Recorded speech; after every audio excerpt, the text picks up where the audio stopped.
Okay, welcome everybody to this council meeting, 11th of December 2024. Merry Christmas, everybody. Not far away now.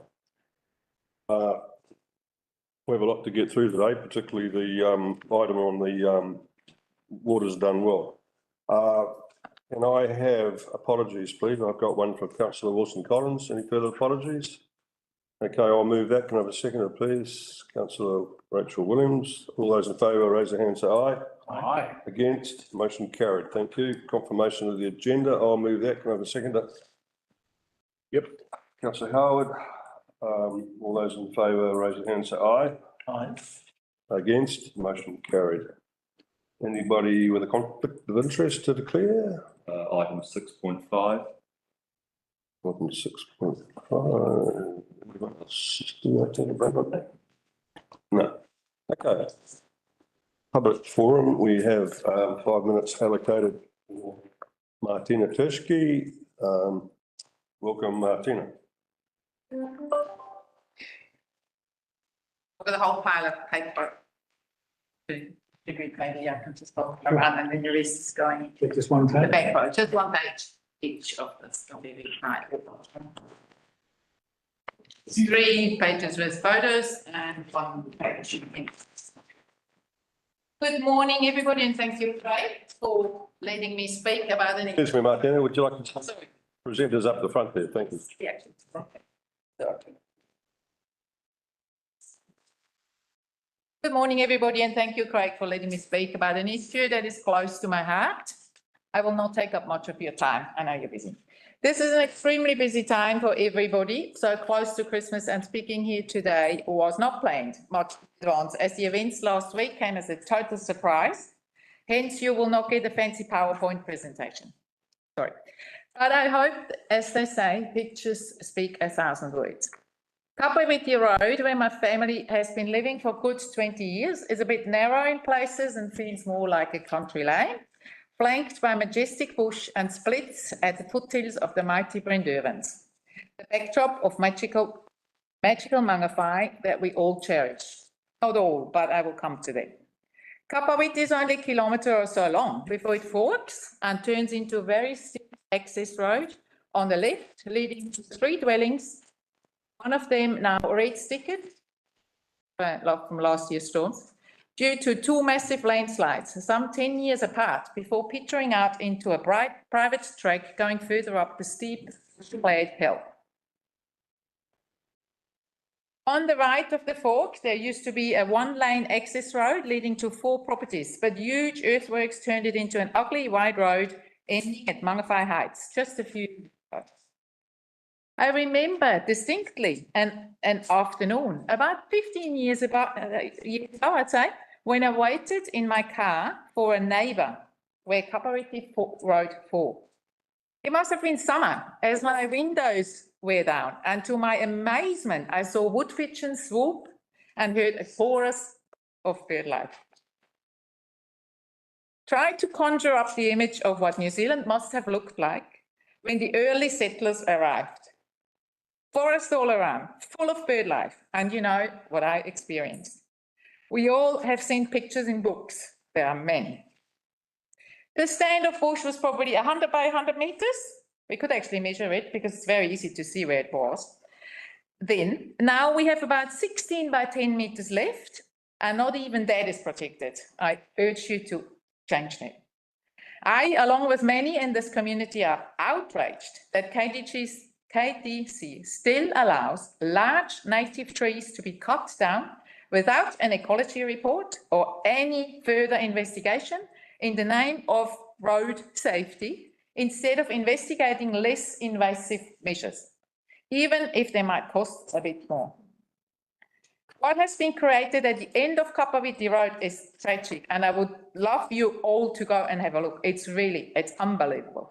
And it reminds me of the Avatar movie.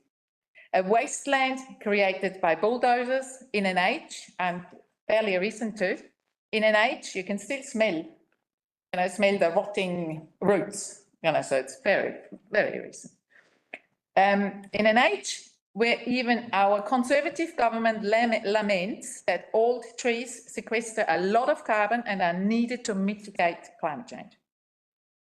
Just 3 years ago, I presented to this council a petition with 729 signatures to protect that very stand of old bush, and nothing happened. I'm very cross with your council too, actually. I urge you to act now before it's too late.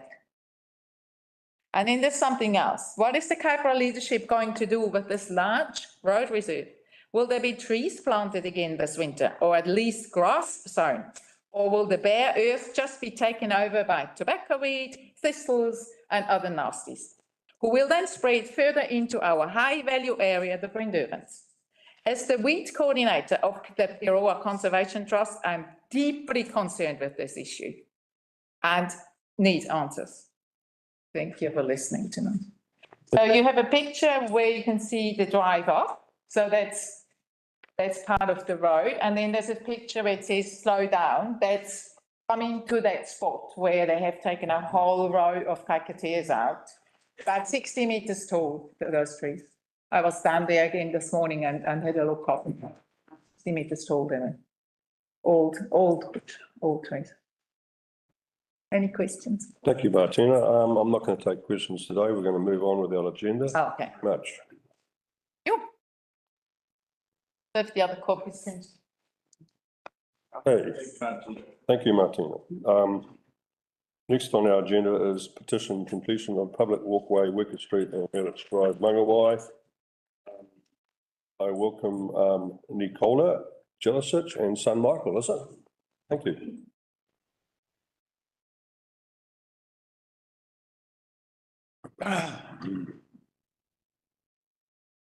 Thank you, everybody. I'm just representing the Longview estate, which is literally just around the corner.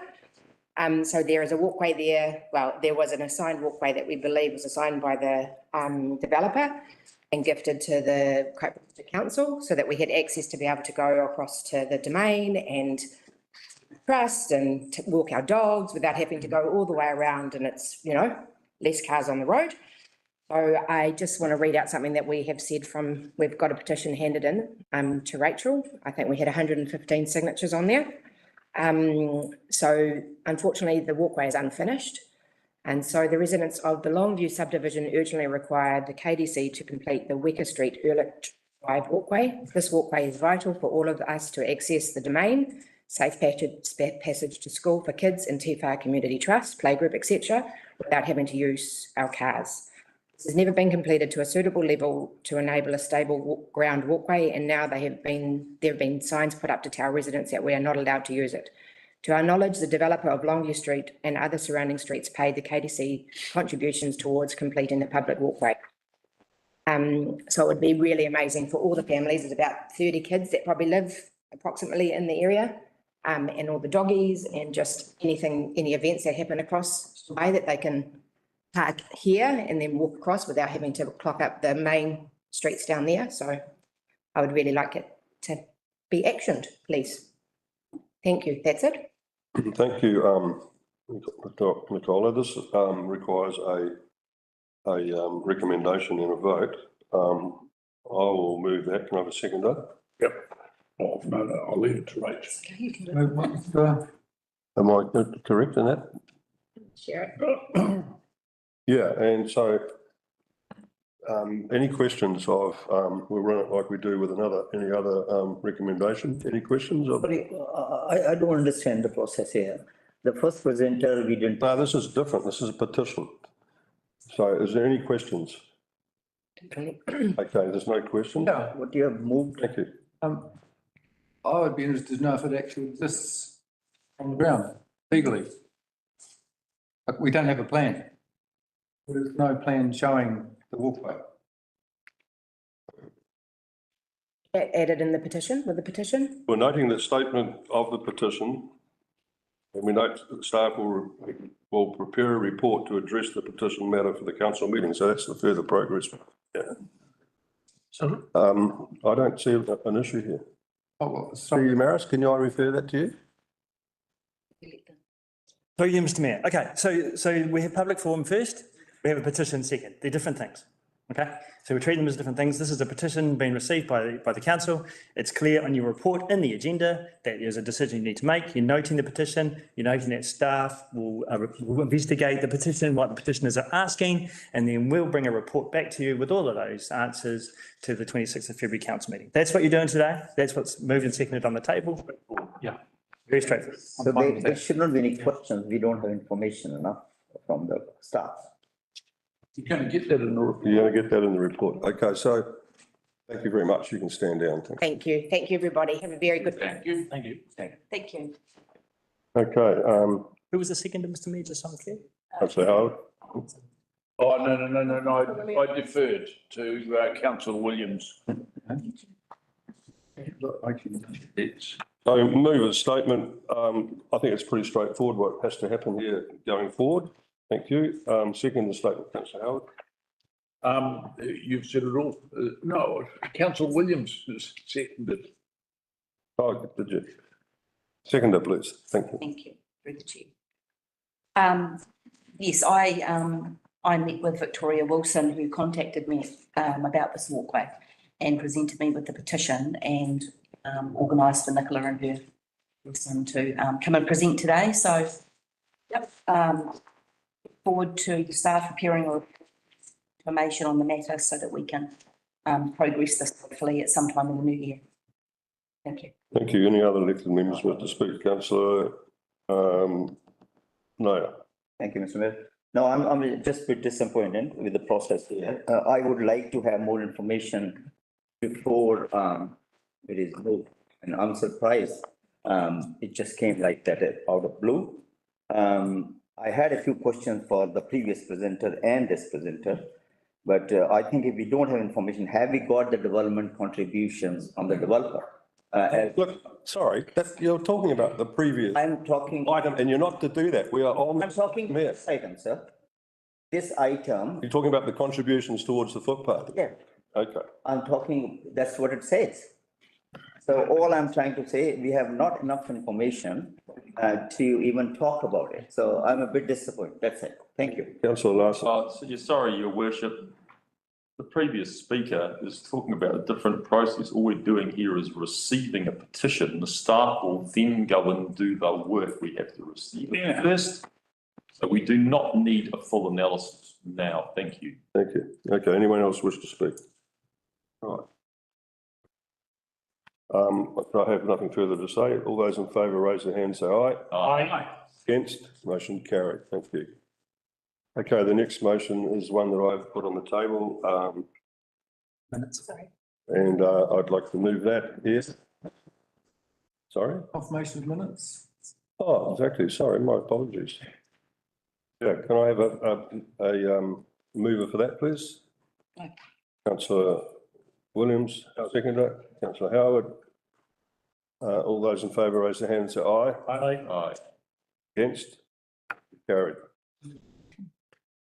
Okay, the next one is the one which I will move. There was one just, a little typo, I think.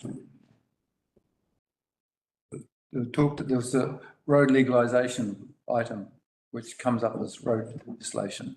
That's further down the agenda, I believe. Let's. Just through you, Mr. Mayor, if you could just send us that. Yeah. We made it secretary would. Sorry, minutes page 9. Thank you, Mark. Okay, can we move to the next item, 5.1? I'll be moving that. Can I have a second, please? I'll second that. Councillor Larson, thank you. Okay, so the mangrove issue, which is not just Mangawhai's issue, that's 17 harbours in the district. I've had so many people talk to me about it and say, you know, can we discuss this issue and maybe down the track, great opportunities for managed removal. The management of the mangroves is predominantly NRCs rather than the district councils. But I understand that there is support in some areas of the community to seek change in the area of mangrove management.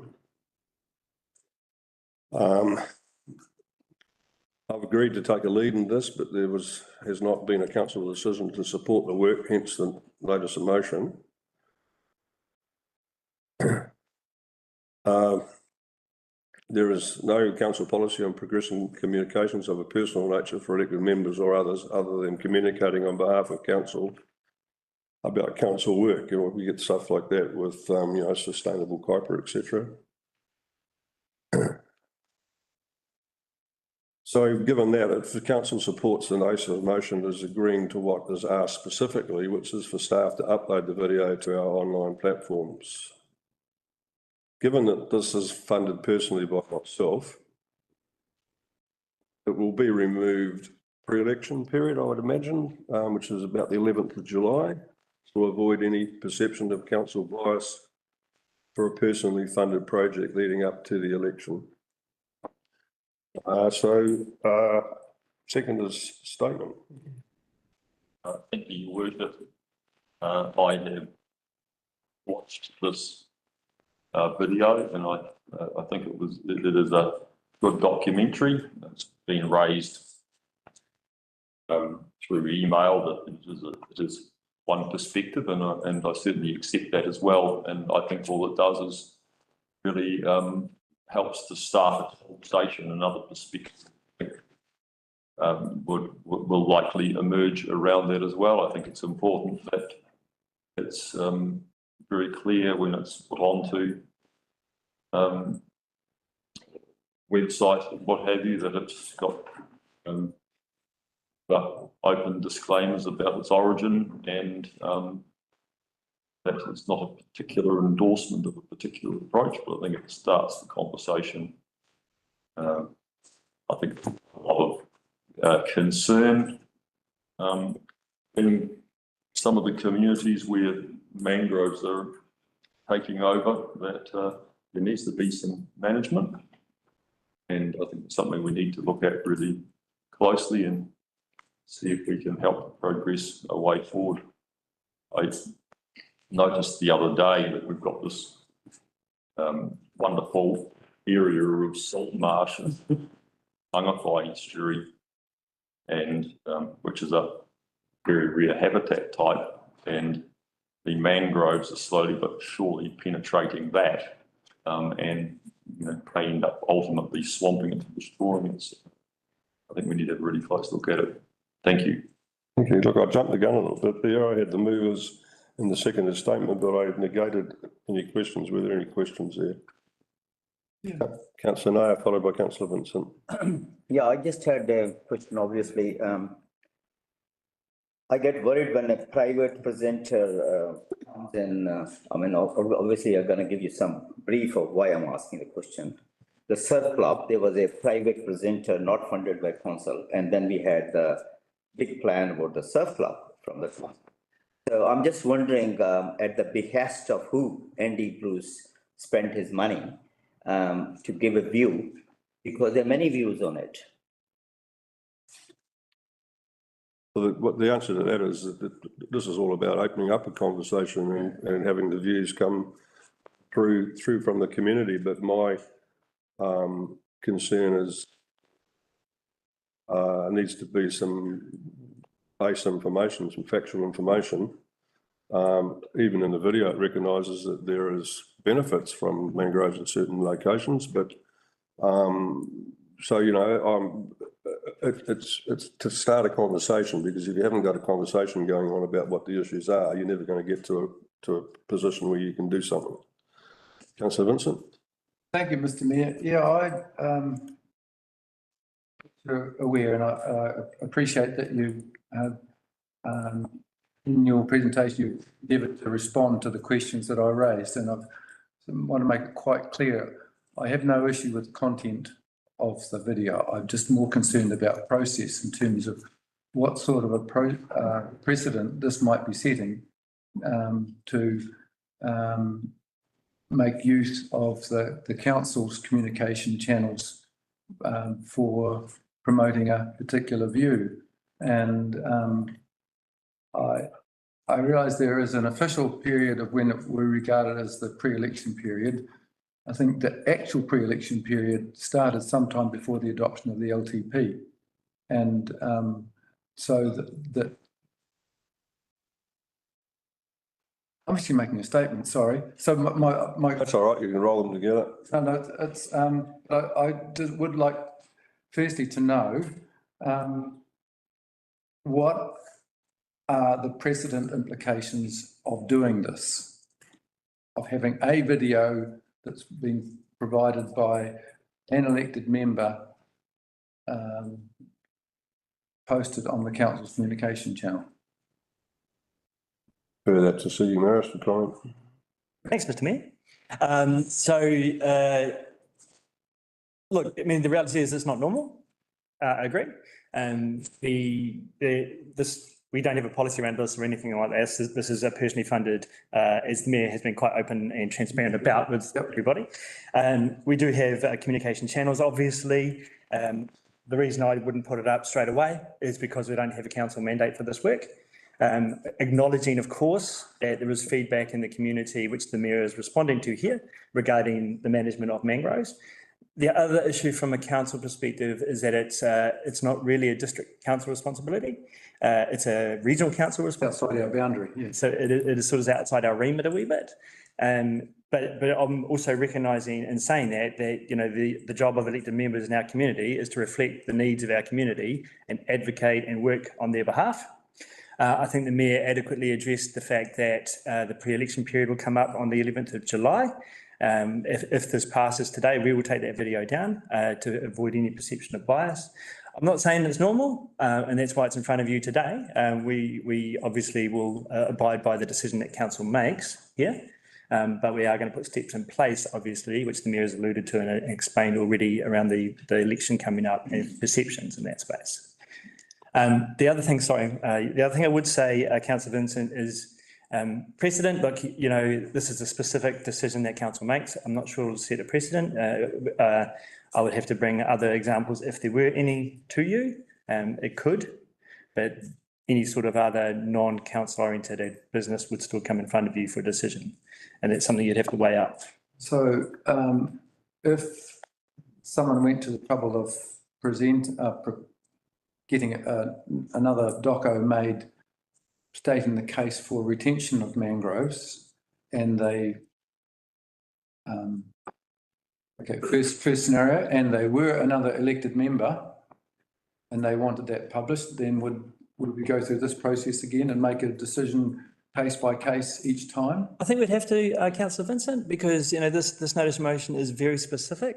It's absolutely related to this particular video. It's not related to mangrove work in its entirety. It's related to this specific video. One other thing I would say, which I didn't get a chance to say before, is from a staff perspective, you know, we're not the experts in the space. We don't have anybody on staff who are experts on mangrove management. And that's why it's an NRC responsibility. So we won't be responding to any community questions in this space. We don't have the expertise to do so. So I just set that expectation now. You know, obviously it will be on our channels and website if this is adopted today. And we just have to do the best that we can. Okay, so if there was someone who wasn't an elected member and they wanted a video published by the council, then so that would be treated, and so that person might be a potential an all approach candidate for election. Well, it does raise all sorts of issues. I mean, we can think about all sorts of various permutations for everything. But I acknowledge, Councillor Vincent, that it could raise further issues as well. As you know, a normal approach is that we share sort of events or initiatives that are supported or directly linked to council work. And that's the job of our comms team. That's why you employ a comms team to do that. It is directly linked to decisions made by council and the work of council. And that's primarily what our comms is around. Yeah, okay.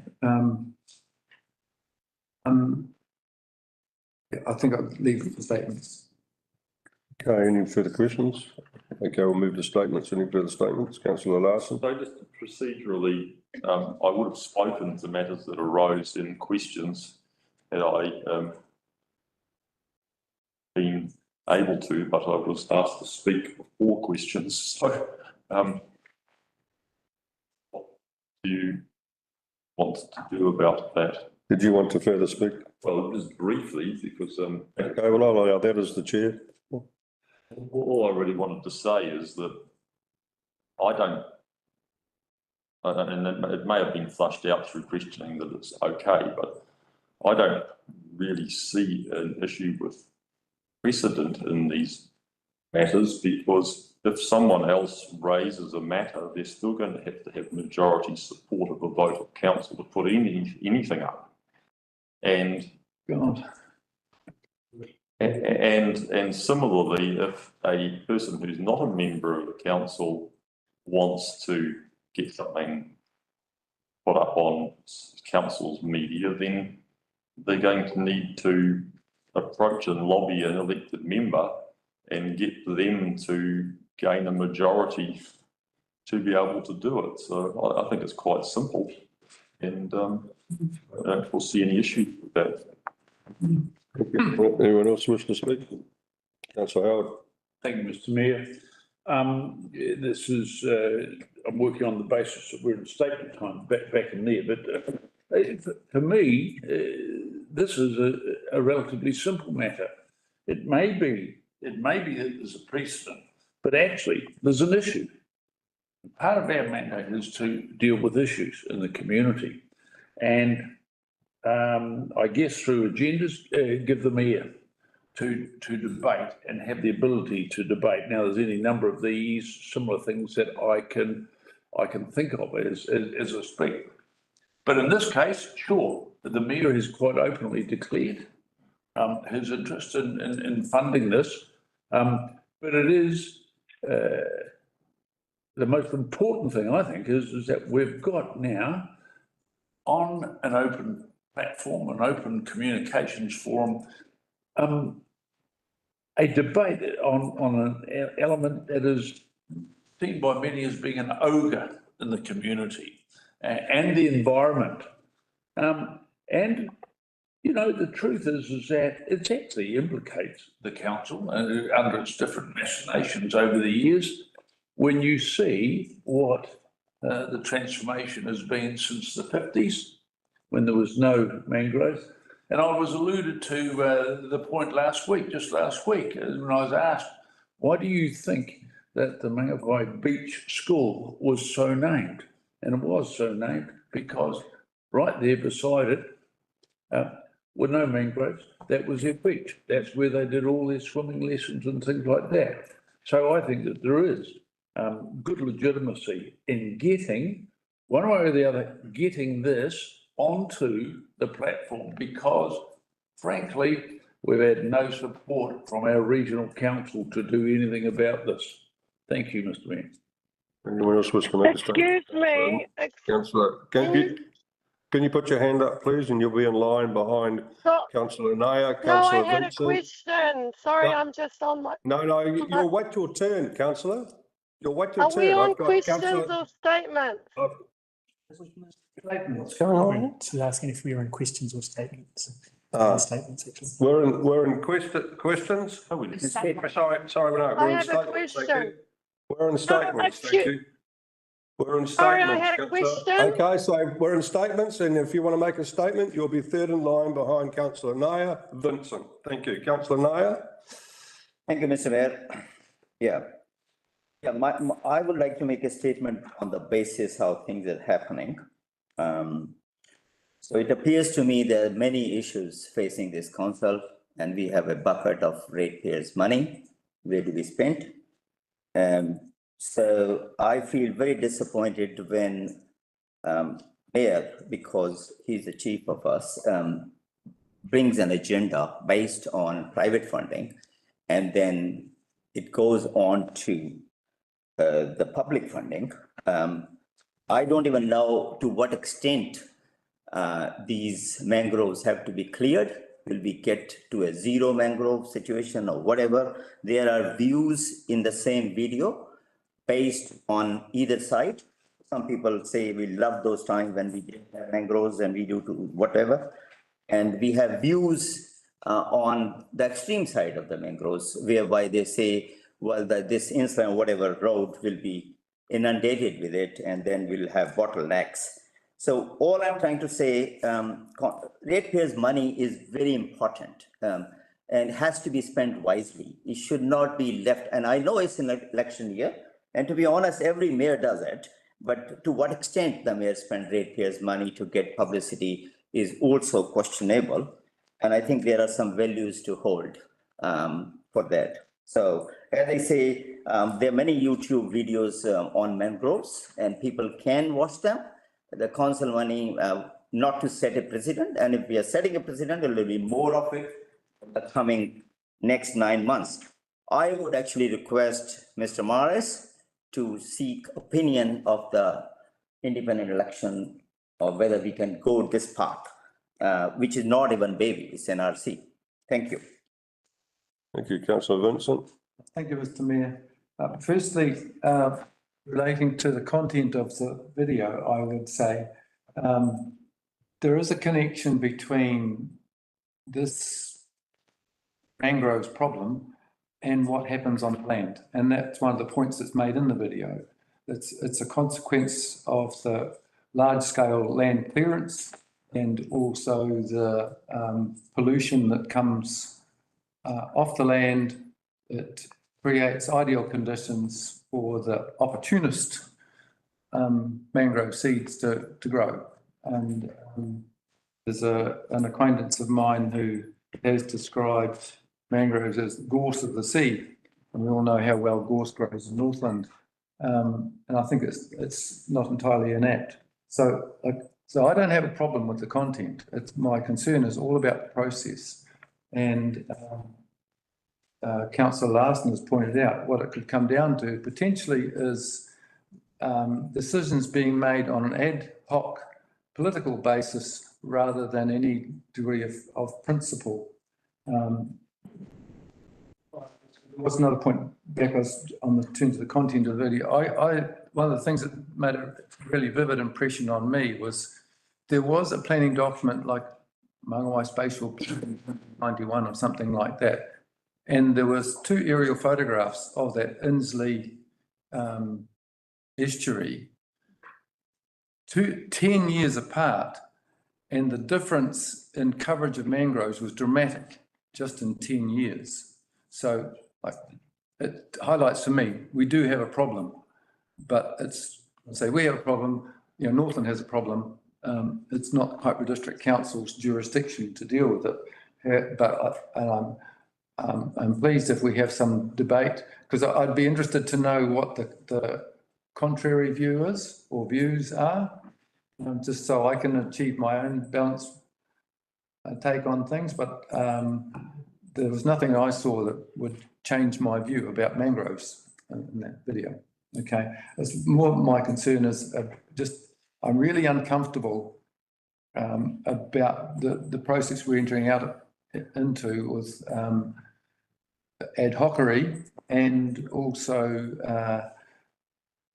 the opportunity for political gamesmanship, I guess. So and I haven't been convinced by anything anyone else has said about that, including the explanations given by the Chief Executive. Thank you. Thank you. Any further statements, please? Yes. Councillor Paniora. Thank you. I'm really confused by the chopping from statements to questions, and I've not had an opportunity to even ask a question, but then Councillor Larson was able to make a statement and then ask questions. Really, really unfair and very confusing. I don't understand. I have no issues with presenting different views within the documentary and the substance of it. I have a real issue with the intentions behind this whole notice of motion. I don't understand why the people involved in this documentary and yourselves can't post it on your own social media, which I'm sure you have more engagement and followers, and directly post to different community pages. I mean, I've come across it on social media. So I don't understand that equation. The Kapawiti District Council communications page is not well engaged at all. I've just gone and had a look, and any post might garner 10 likes or a couple, one or two comments. So I don't see what the advantage, if you're wanting this documentary to be proliferated throughout social media, I don't understand the requirement to put it on the council's official page, unless you want the council to inadvertently take a position on removing mangroves, which I personally believe that they do their job. The reason why there's more mangroves is because there's more sedimentation, is because there's more erosion. There's many benefits. I have a question around what is the intention behind people who have development backgrounds wanting to put one view out to the community around removing? Is it that you're wanting a wharf in future and you're wanting to remove the mangrove so that certain plans don't apply? I mean, I don't know. I'm questioning, why is there a need to put it on a social media avenue that is not well taken up and does not have high engagement numbers, unless you want the council to inadvertently support the contents of the documentary? I think that this is a conflict of interest. The reason, Jason said that there's no rules or policies around it, it's because it's common sense. Of course we wouldn't put up a documentary that's been personally funded by one of the elected members. It's common sense. Why are we, I don't know why we're even entertaining this notice of motion. We're supposed to be elected members for the whole district, not for our own wards and our own personal interests. And I don't believe that mangroves are taking over. There was a comment that they're taking over. Yeah, that's their natural place to take over, is within the moana. Yeah, good on them for taking over. They provide many different advantages to our sea life, to even extreme weather events. They stabilize the surrounding environment. I'm not going to obviously get into the content of mangroves, but I don't think it's it makes it look like the council's taking a position when the council's role is resource management and to, if anything, advocate for the environment, not put up videos on its page to advocate for destroying the environment. Thank you. Okay, anyone else wish to speak? Okay, Councillor Rachel Williams. Yeah, thank you through the chair. Yeah, listening to all the different views and viewpoints, it kind of makes a bit of a statement about what concerns are. I guess when I looked at this, I just found it really informative, and I can understand I guess the reasoning behind putting it on the KDC page, as that could be where people would go to I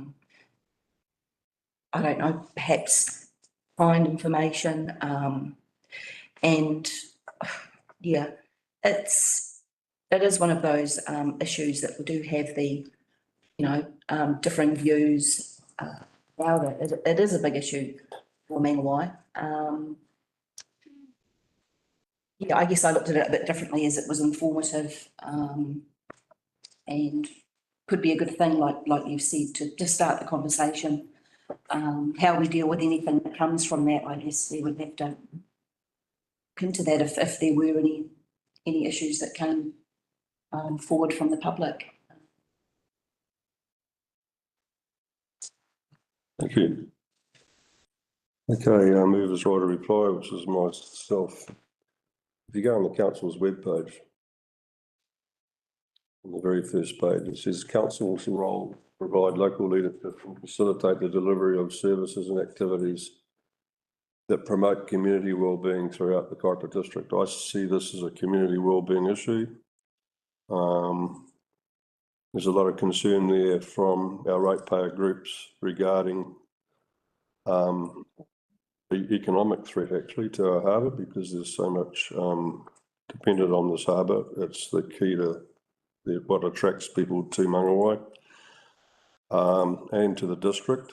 I was talking to people from a little inlet in the Kahikatea on the western side. He said that they were relating the same stories that 20 years ago when they were kids, they could walk up some of the estuaries and spear flounder, and they were walking in sand, and now they can't get up there. They've got mud up to their knees. So, you know, it's an issue that faces the whole district, and I just see my role as the leader of the district of bringing concerns to the fore that people have. Our council website, it allows for, you know, for sustainable kaipa and other non-KDC functions to be up there. You know, I think our role is community, so I don't see it as an issue. I think it's an important one. I'd like you to all support it actually, because I think it can be a winner for everybody. Thank you. All right, we'll put it to the vote. All those in favour, raise their hand. Say aye. Aye. Aye. Against? Motion carried. Thank you. You record it, please. Want to do that? Record it? Thank you. Okay. Next on the agenda is private plan change PC 84 Hills, Mangawhai Hills final decision. Presenting this is all wonders.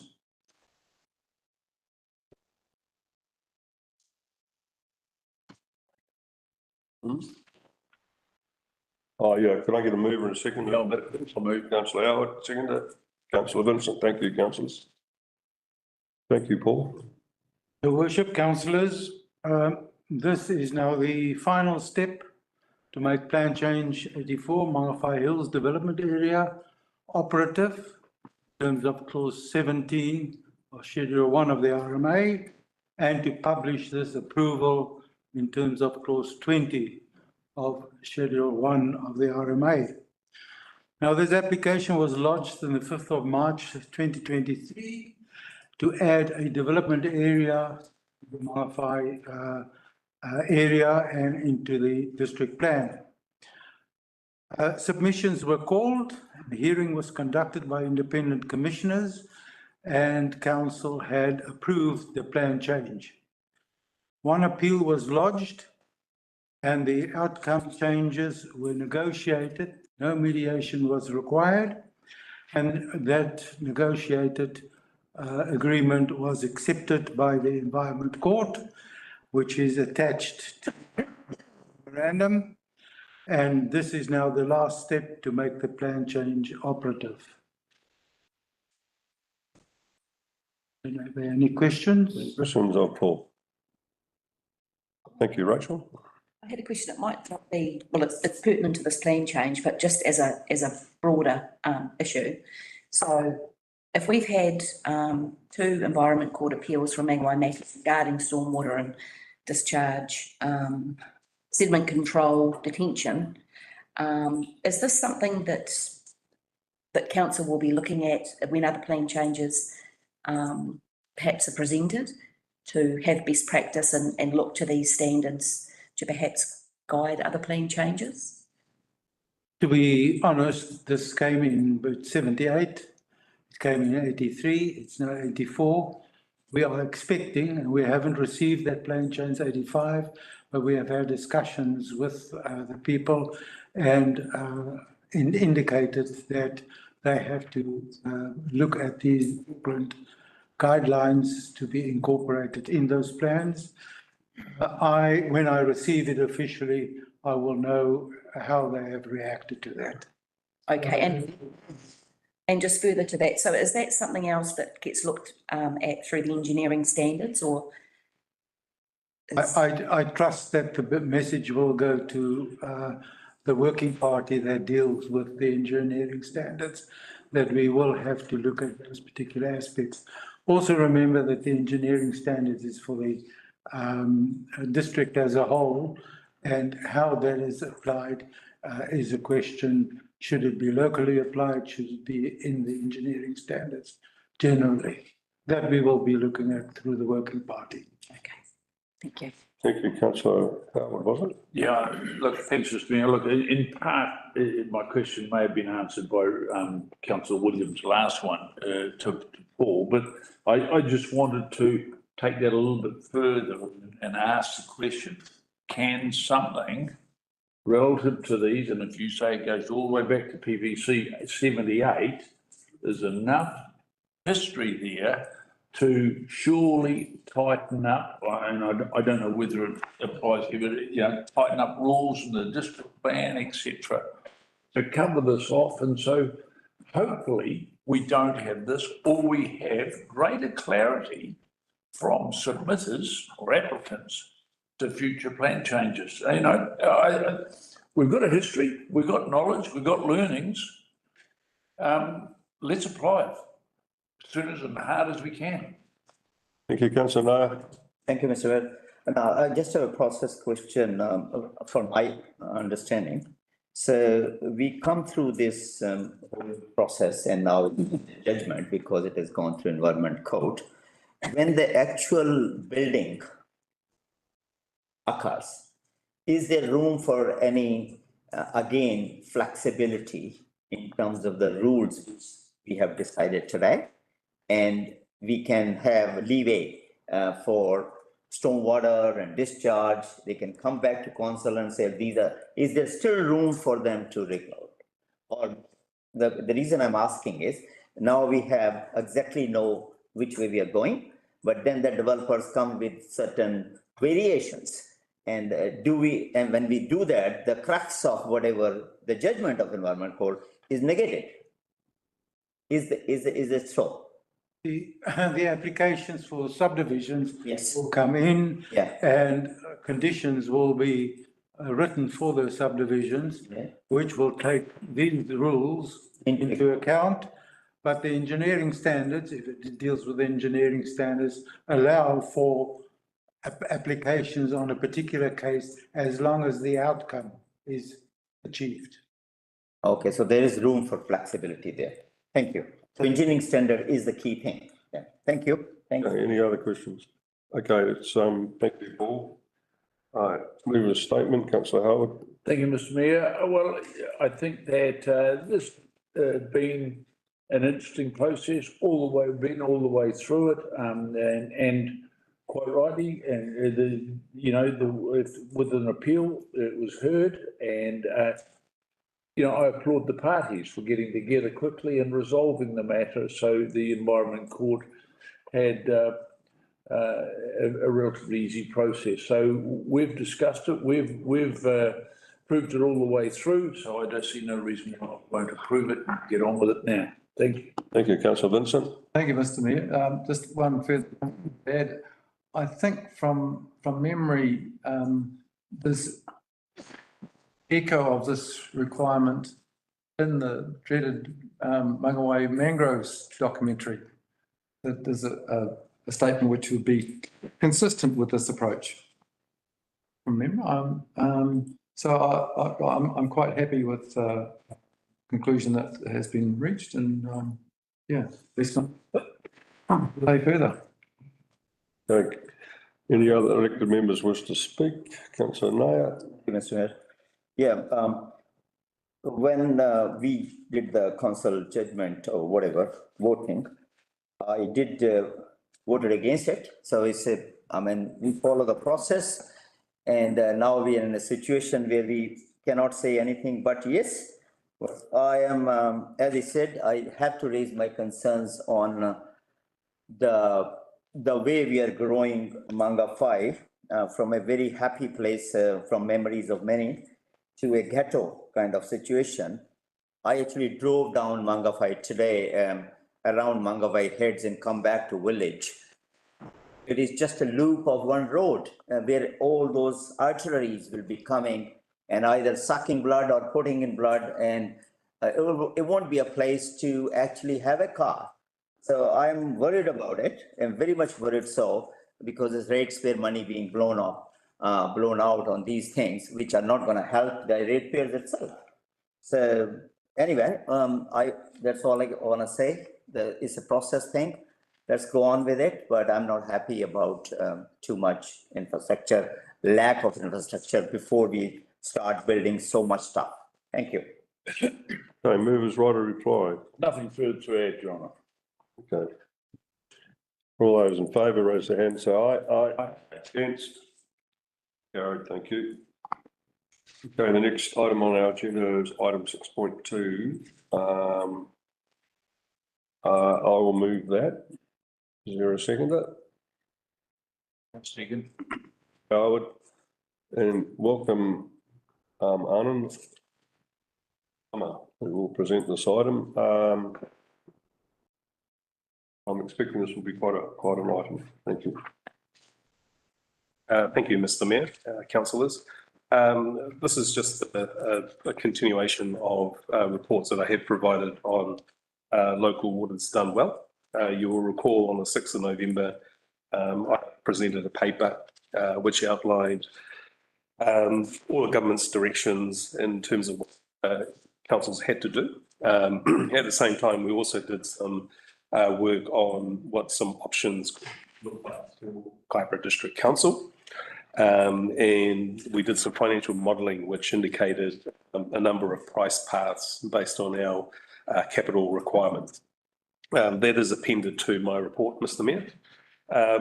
So this is an update following the Northland Mayoral Forum where I understand that the majority of the councils gave general support to investigate a Northland Waters CCO. So the recommendation just sort of sets out that discussion that was had at the Northland Mayoral Forum, and also outlines the fact that we still want to explore other options as well as our need to consult with the community, either through the 25-26 annual plan or the upcoming annual plan, or at a different date. However, we need to do that for September 25. Now, the magic date of September 25 is when we, or Point Up organisation, has to put forward to DIA a water services delivery plan.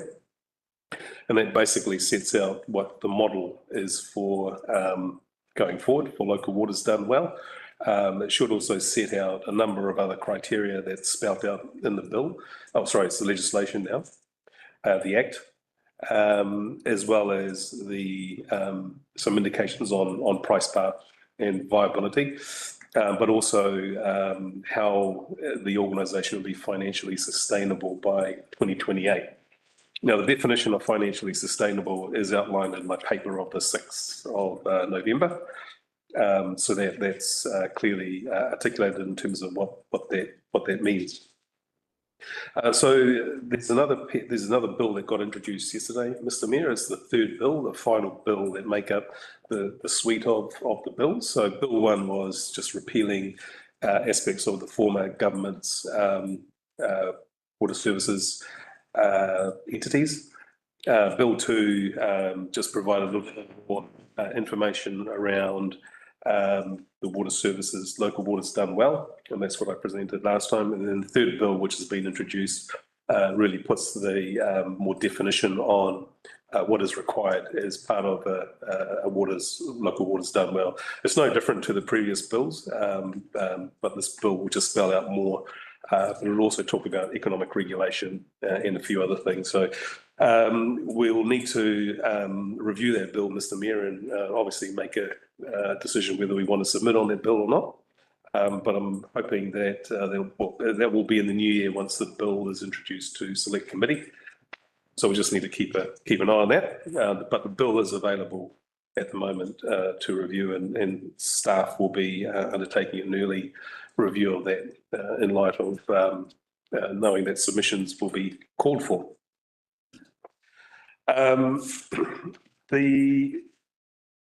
Just wanted to talk a little bit, Mr. Mayor, around the consultation process. So there are set provisions in the bill, in the Act, sorry, that set out how we must consult.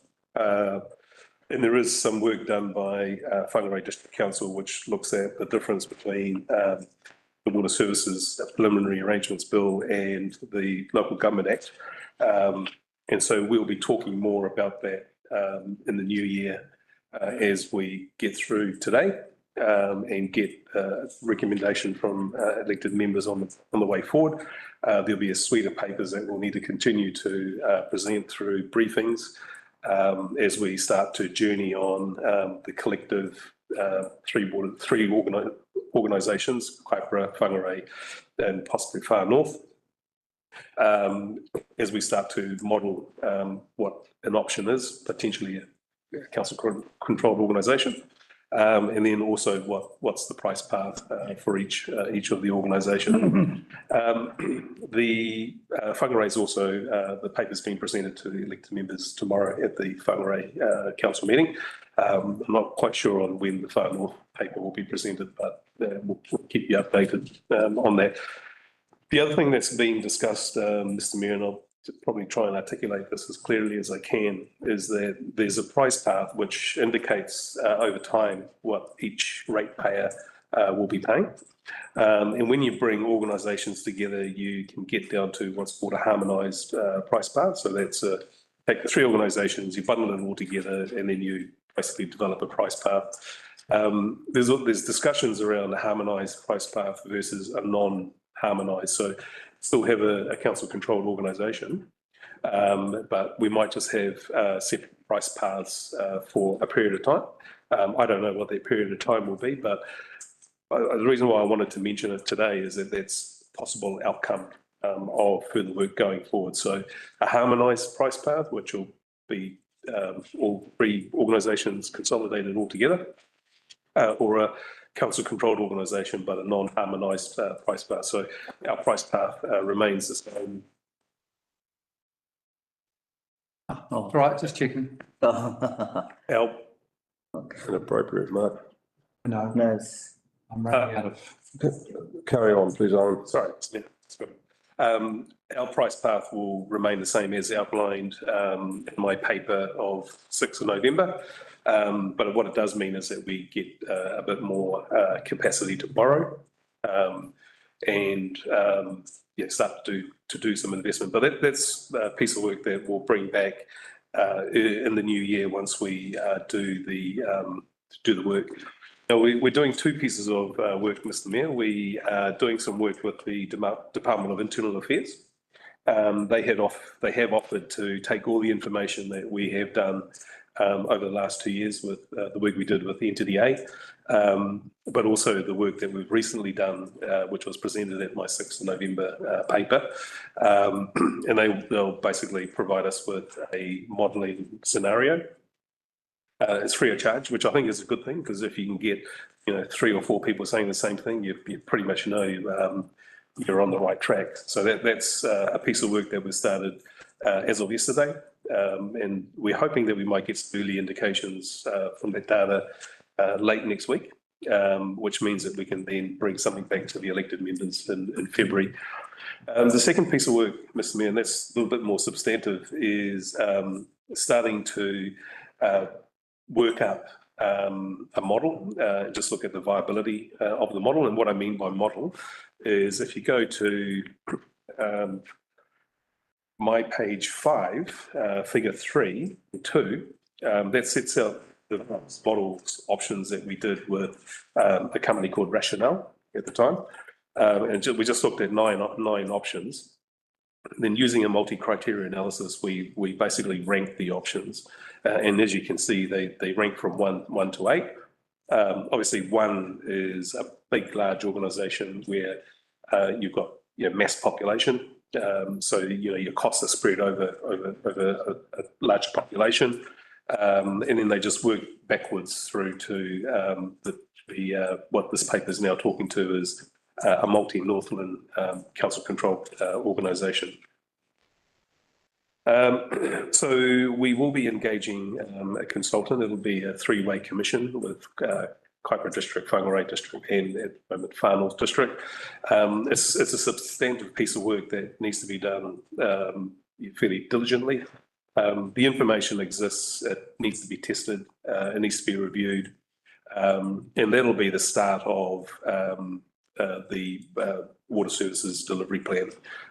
Be it, we go on our own, which you have indicated that it's not financially sustainable,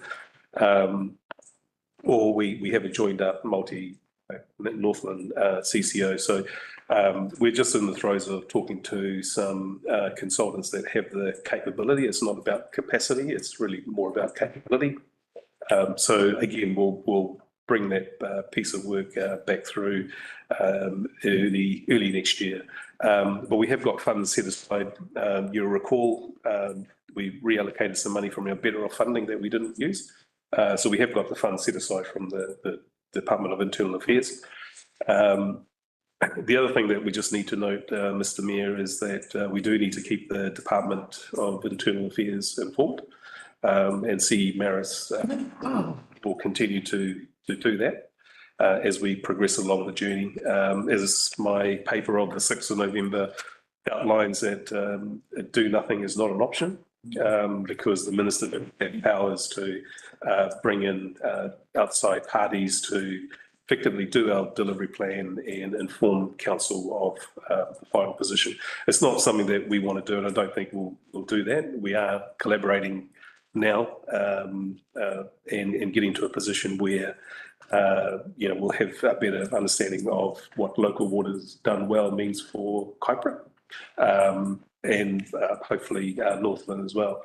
So look, there's lots of attachments, Mr. Mayor, but in sort of summary, we want to continue dialogue with our Northland Council counterparts and explore a Northland CCO option, as well as also continuing to explore this shared services arrangement that we talked about at the briefing. And noting that we'll continue to work with DIA and provide them with, happy to take questions, Mr. Mayor. I know it's quite a chunky report, but all the information's there and happy to have a discussion. Questions from Councillor Vincent, followed by Councillor Nair.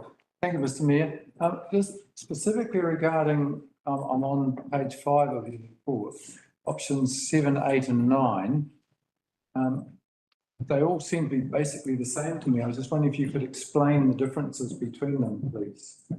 Yeah, well, number 9 is essentially KDC with other councils. So what we can't name the councils because we haven't spoken to them, but as you get a conglomeration of councils, similar to like Entity A, for example, that existed, you get better price path, and it's a preferred option. The option 8, the multi councils, that's Northland, so the 3 of us, asset owning, and then KDC and another council. So that could just be KDC and someone else. I could perhaps just to help my understanding. So then option 7 might be KDC plus Whangarei, say, and option 8 would be all the Northland councils, and option 9 might be, say, Kaipara plus Auckland, say. It could be another council. Yeah. That's down south. Another substantial council where they wouldn't even notice that we were there, kind of deal. Or it could be multiple councils. Entity A, for instance. Yeah, or look, there could be other smaller councils on the North Island that potentially don't want to match up, but they may well match up. Plus, in terms of the advantages of bulk purchase and that sort of thing. Yeah. Okay, thank you. Okay. Questions, Councillor Nair? Thank you, Mr. Mayor. I'm not so much worried about which process we follow in terms of whether we go single or multi. I just have a question on the basic premise of these numbers. That 475 million must do 350 million. They are just based on the residence number, isn't it? If you are just based in Kaipara, this is the rate base you have. you must do this much to achieve this much, right? They are not based on any actual projects. Projects are yet to be decided. This is all in the air based on the population.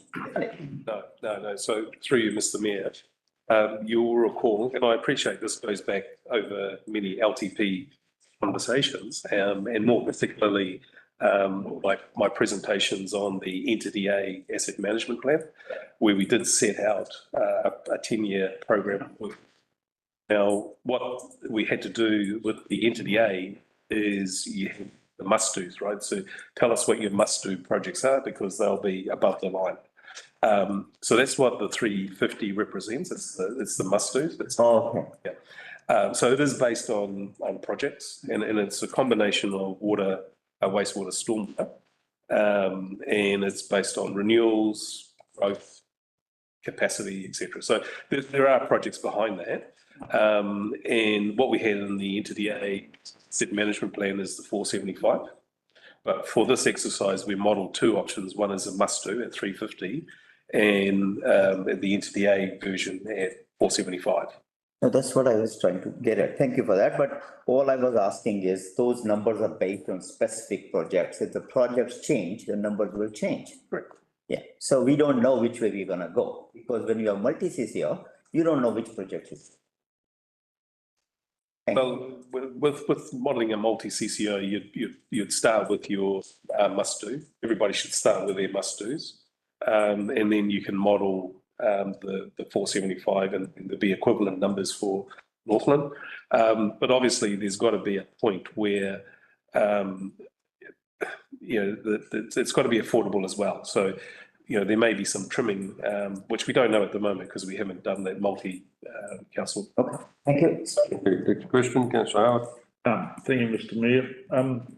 If I may, just to follow up with a supplementary question to what Councillor Nail was heading down the path he was going.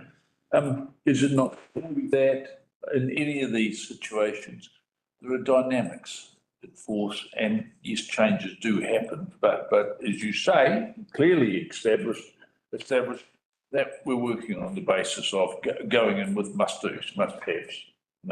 So that was that. The question I had for you, Anand, was under option 8, and using that as an example, with going into the CCO with Northland Council, is there a potential that,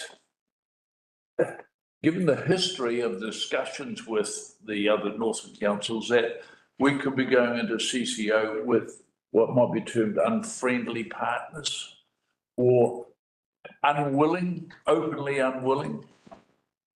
Through Mr. Mayor, I'll get Jason to chip in here, but we're not seeing that. Okay. I haven't seen that. I think the conversations at officer level have been collaborative. As recent as yesterday, we were on the phone. We met with DIA, and we've been nothing but collaborative, and that's all parties that we're talking about. And I'm sure the CE mayors can talk through the CE forum. I'm relating specifically to, the Far North District Council. I'm speaking with their CEO personally. They wanted to go alone, and it is as unrealistic as that might be. And also, in the past, Whangarei district has intimated reluctance. Agree, Mr. Mayor. So, you were at the Northern Forward Together meeting where the topic was discussed. I think it's important to realise that every council is going to go through their own decision-making process.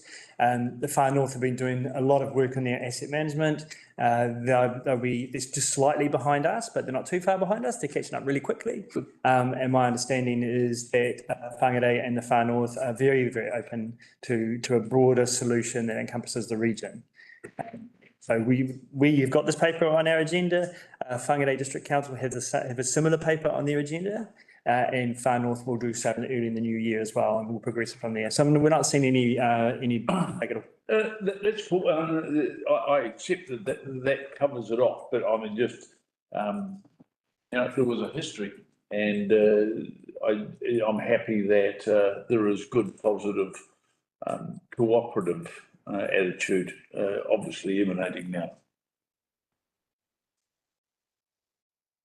Okay. Councillor, someone else have a question? Oh, if I may, a supplementary, is it, can I ask, where are we at with discussions with Auckland? Has anything progressed?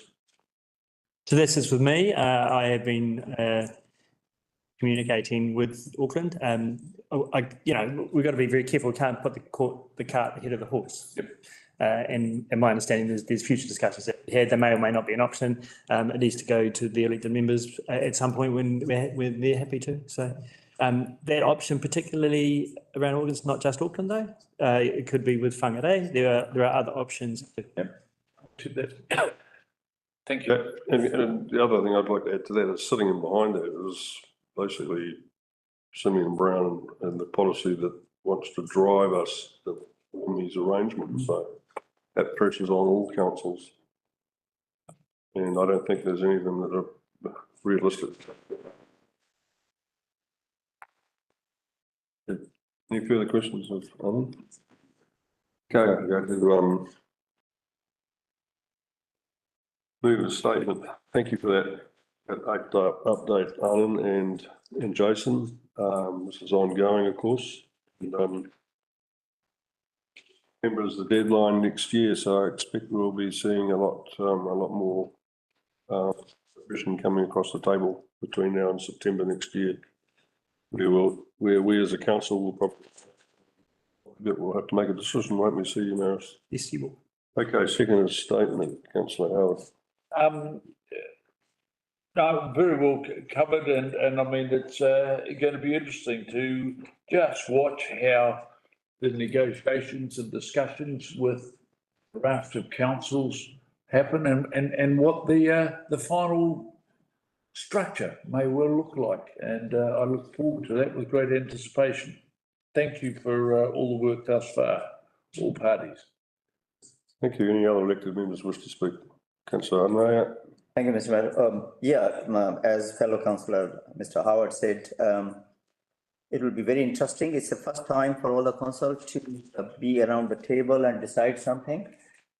It's quite a challenge to decide something even in one council. So I look forward to something positivity from other councils and our council to actually do something rather than just end up with a propaganda with no results. Thank you.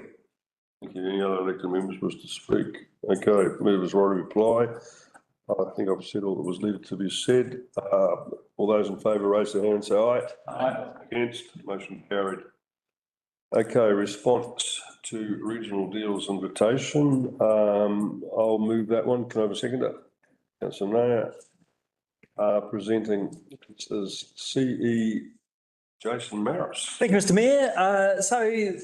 We go from one item, which is seems we've been discussing for years, to this item, which is kind of new in the piece under the coalition agreement. Now, it's a response to the regional deals paperwork. All that information is on there in the agenda for you.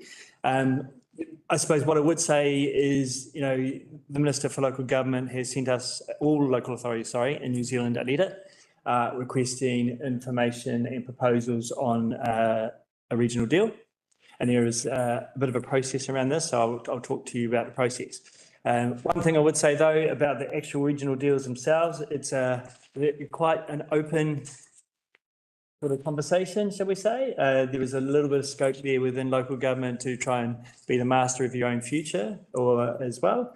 But it is around focusing, delivering connected, resilient infrastructure, building economic growth and improving the supply of affordable housing. So there is some direction there provided by a central government in this space.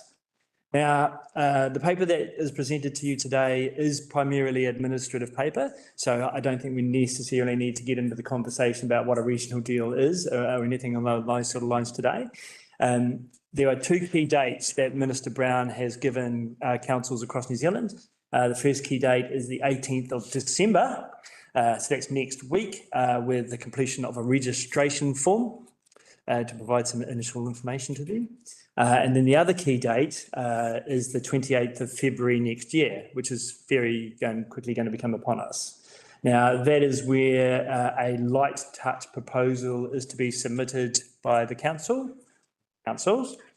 And from process from that point on is that the government will then look at all of those light proposals, make an assessment, liaise with the staff around the proposals. They will pick or select one proposal out of the whole of the country and work and negotiate that proposal with a hopeful agreement by December next year. So that's kind of the next steps. I just wanted to sort of outline the high level timeframes and what's planned here by the government.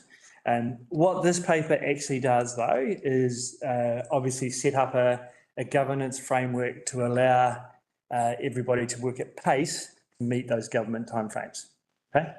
So what we've got here, we've gone through the Mayoral Forum as part of a discussion a week and a half ago and sort of came up with a reasonable governance structure that would work. What you're agreeing today, hopefully, is obviously the preparation of regional deal proposal to central government. You're agreeing to collaborate with, it seems like a no-brainer, but you're agreeing to collaborate with the other Northland Council and the region being Northland. That should be a fairly easy decision to make. Given the timeframes, we've got an economic development arm, so EDA in Northland Inc. As the CCO, so they're going to be hopefully the coordinating the development of the regional deal proposal with support from an operational group of staff, of which I am the member as the lead officer for the Joint Regional Economic Development Committee. Bringing the Joint Regional Economic Development Committee into this conversation, that is going to be the governance body. It is proposed to be the governance body to make the decisions on this in this space, and primarily that is around timing. As you know, this is the last council meeting, and then we have a recess period until the next council meeting at the end of February. So, this will literally be done and dusted, and the work needs to be completed by the time we are there. And it's really, I can't stress enough, it's really important that Northland is in the game here with this regional deal. So, yep. To enable the Joint Regional Economic Development Committee to be the authority, the body, the governance body acting on behalf of all of the councils, we just need to tweak the terms of reference for that. So that's in the agenda as well. And given the need for a spokesperson as well, it was thought that the best approach would be the Mayor Vince Cockerillo as the chair of the Mayoral Forum. We believe it is important that it is a mayor to give appropriate weight to this when talking to central government as the spokesperson and talking to our community and our public. And we have set up a meeting cycle with the Joint Regional Economic Development Committee ahead of this, just to get dates in the diary. That'll all change if it doesn't be approved. And we will lodge the registration form, which is completely administrative, by the due date on the 18th as well. Now, there are similar recommendations, or the same recommendations and the same report going to the Whanganui District Council meeting tomorrow. I think Whanganui District Council is either today or tomorrow. The NRC had their meeting yesterday. They did a slightly different agreement. They agreed, they didn't change any of the recommendations aside from the spokesperson, and they believe the chair of the JRED committee should be the spokesperson, which puts a little fly in the ointment, but we can work through that after that. And hopefully, if we get this through today and all the other councils, and I'm sure it will, we can present a really unified voice, which is what central government, as you know, is looking to us for, to determine a regional deal that'll work for Northland, collectively work together with all of the councils in that space to lodge that by the 28th of February. So timing is really hard. It's not the ideal scenario, but we've got the most effective way of doing it. And we're hopeful that this will pass today and we can get on with it as well. So that's pretty much the initial sort of intro. Happy to take questions. Councillor Rachel, Councillor Naya. Thank you, through the chair. I just wondered, with the tight deadlines, when would there be a chance for elected members to have a look at what the potential project list might be? as a regional, is that Yeah. factored in it? Absolutely. So, we have to, we need the decision-making body for the course to set up.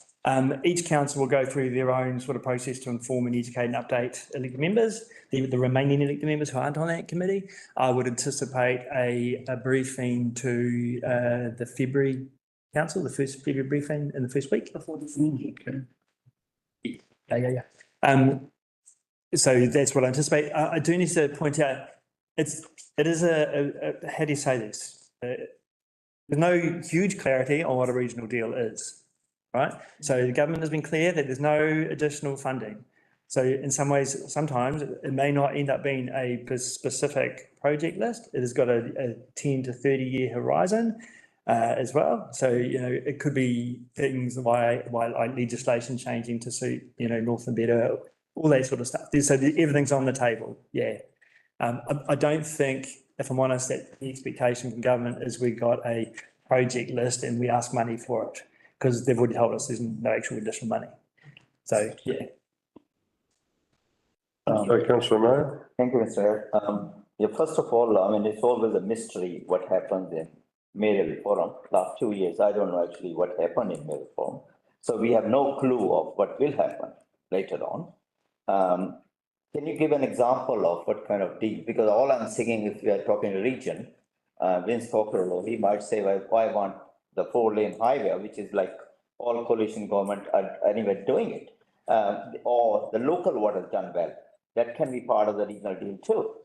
But would you at some situation, I'm not waiting till February, give us an example of what happens or what has been happening in the mayoral forum in terms of having something working together? Or is it a mystery? So that's a separate question. Clearly, Councillor, you're not the mayor, so the mayoral forum is a separate body of work. I just discussed the process that I presented to you today at the mayoral forum. As far as your other questions about regional deals, there's a couple of key points. It hasn't been done in New Zealand before. This is the first time in New Zealand they've actually put this on the table. So everybody's kind of, to coin a phrase, building the plane as we're flying it, as we carry on through this process, okay? It has been done in the UK and Australia, so if you wanted to have a look, you could Google that and have a look at what regional deals over there look like. What I would say, though, is it may not be the same in New Zealand either, but it'll give you a bit of a feel for what projects are in place there. And don't forget that your members on the Joint Regional Economic Development Committee are the Mayor and the Deputy Mayor. So they're the appointees to that committee. And in Whangarei, it's the Mayor and Deputy Mayor. The chairperson of the NRC is an appointment with another councillor, I believe the deputy. And in the far north, there are 2 councillors that are the members on those committees. So, we've got really tight timeframes though, given that this is the recess period and the holiday period as well. My question was just possibly in terms of mayoral forum minutes. Are they not shared with elected members anywhere? I believe they're shared with the mayors and the members of the meeting. To be honest, we can talk about that offline, Councillor. Now, it's not really relevant with this conversation.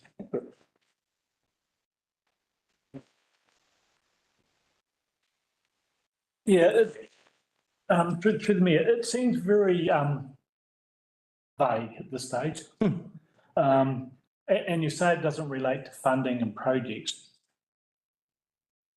There's 2 sort of areas which concern me. Are we going to start losing our power to the NRC with this and they take over as the lead agency to do a lot of the stuff? That's one of my concerns there.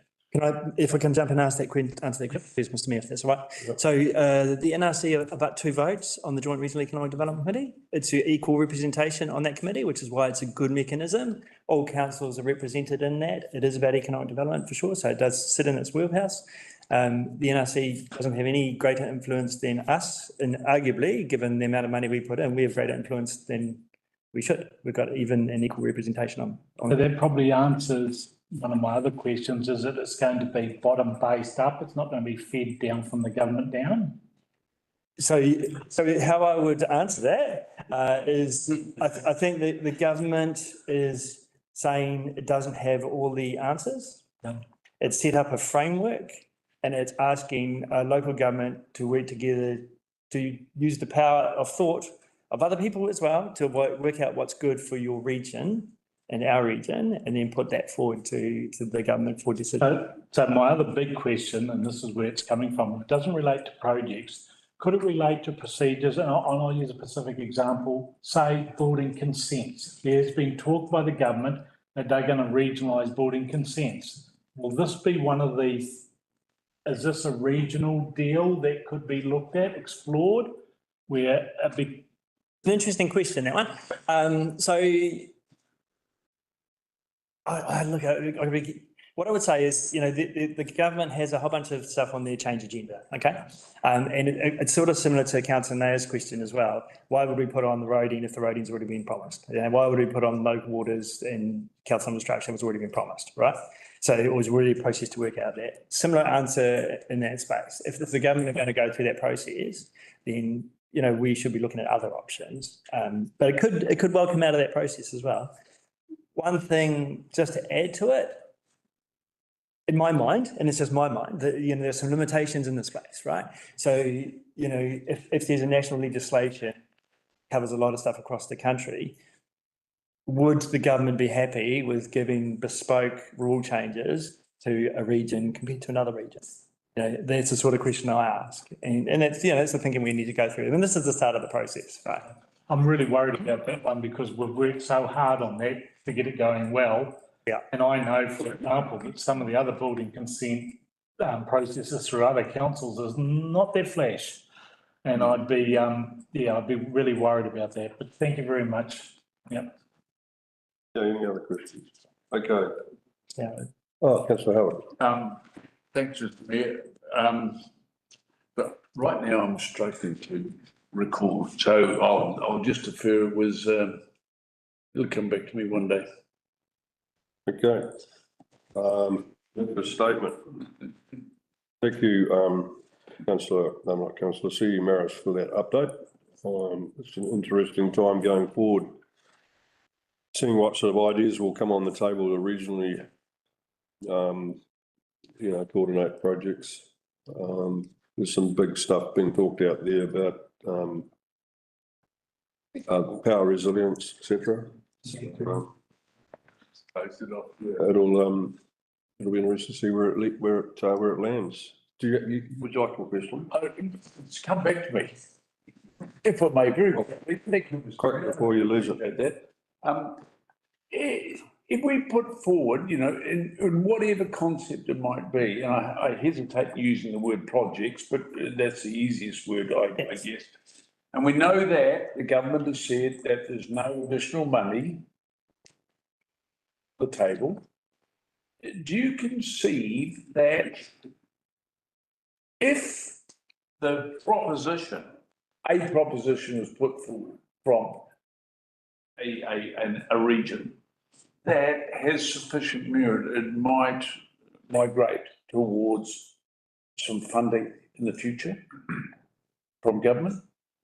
You know, I mean, Yeah, so it's not counted out, is it? yeah, no, that's not counted out, not excluded. Yeah. And what I would say here is, you know, the current state of the government's books is a bit dire, as we know. So they've been very clear about that for the first term, obviously. Now, the regional deals so we've got to think bigger and broader than just a year, 3 years.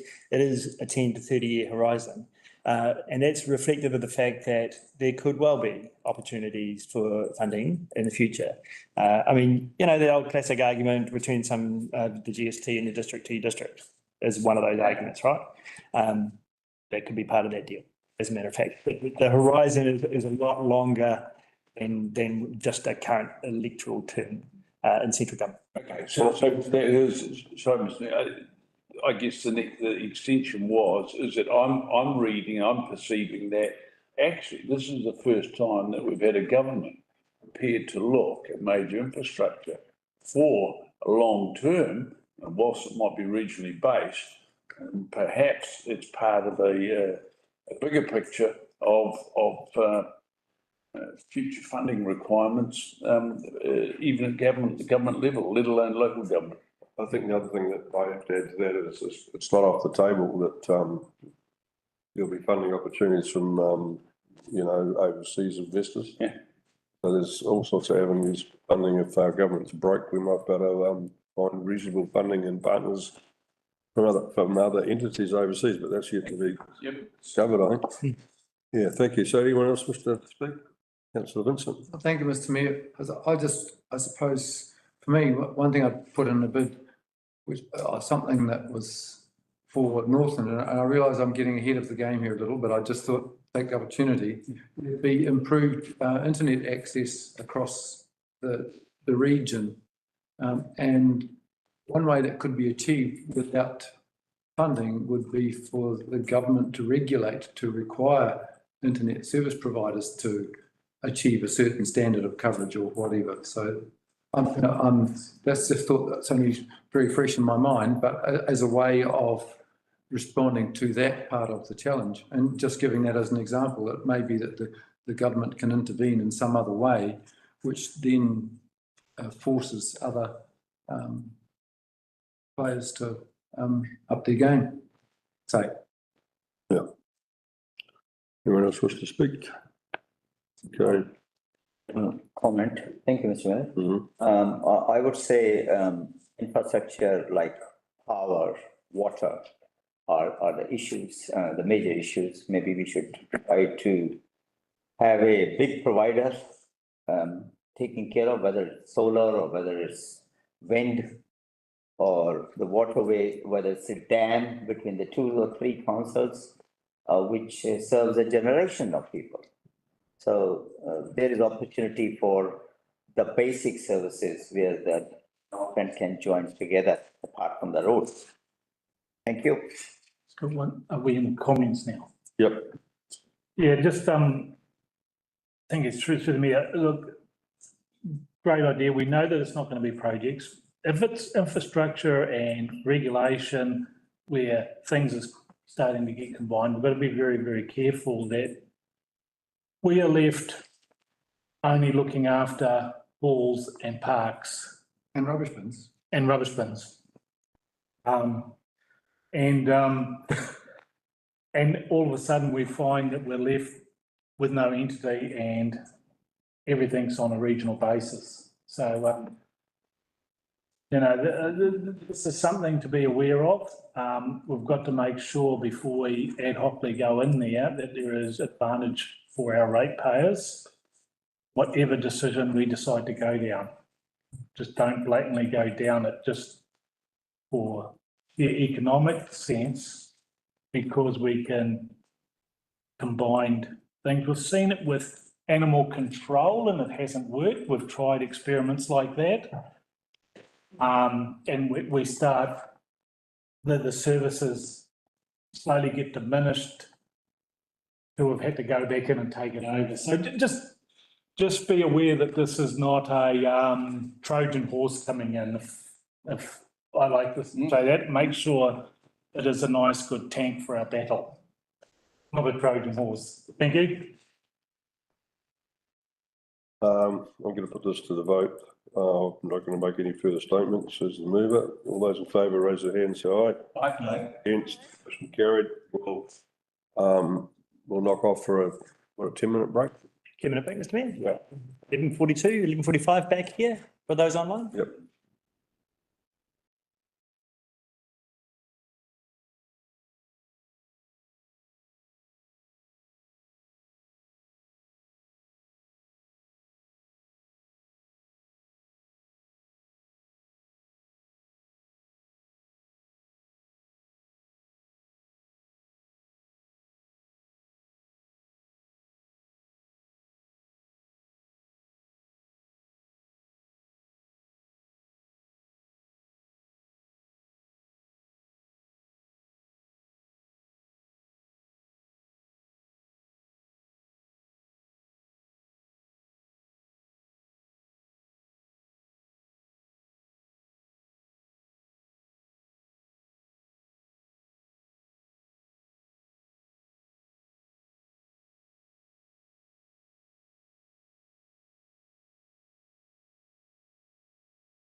Okay, we'll reconvene this 11th of December full council meeting. Next on the agenda, item 6.4, progressing the multi-agency joint emergency coordination centre. I will move that. Can I have a second, please? Councillor Lambert.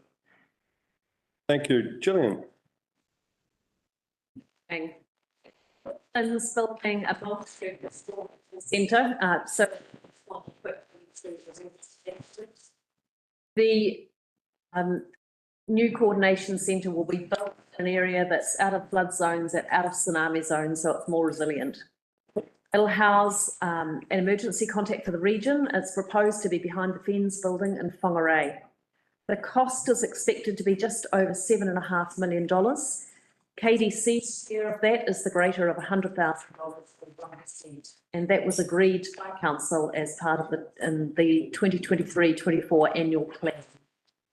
So I'm seeking approval from CE to review and sign the heads of agreement document, and after that is signed, to transfer our share of the $100,000 of the share of the building to NRC.